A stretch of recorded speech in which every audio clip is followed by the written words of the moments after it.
کچھ لوگوں کے گھروں میں عام دنوں میں، عام راتوں میں، معمولات میں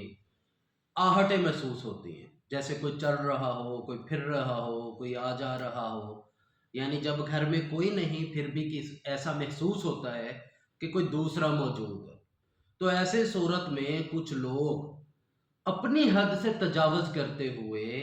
انہیں یہ لگتا ہے کہ کوئی جنات، کوئی غیر مرئی مخلوق ہے، تو وہ ان کو برا بھلا کہنا شروع کر دیتے ہیں، گالیاں نکالنا شروع کر دیتے ہیں، ان کو چیلنج کرنا شروع کر دیتے ہیں کہ اگر تم ہو تو سامنے آؤ، ایسے کرو ویسے کرو، میں ایسے کر دوں گا ویسے کر دوں گا۔ تو ایسی صورتحال میں کیا ہوا کوئی بھی قدم یاد رکھیے گا الٹا بھی پڑ سکتا ہے اور اس کا خمیازہ بھی بھگتنا پڑ سکتا ہے۔ اس حوالے سے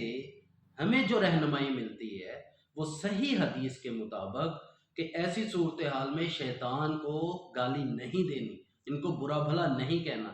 بلکہ ایسی جگہ پر، ایسے مقام پر، ایسی صورتحال میں خاموش رہنا چاہیے اور اللہ رب العزت سے مدد مانگنی چاہیے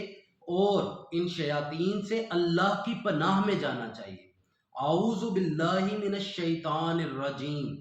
یہ جو اللہ کی ہم پناہ مانگتے ہیں شیطان مردود سے، دراصل ہمیں یہی سکھایا گیا ہے کہ بجائے گالی دینے کے ایسی چیزوں سے، ایسے جنات سے، ایسے منفی قوتوں سے ہمیں اللہ کی پناہ مانگنی چاہیے۔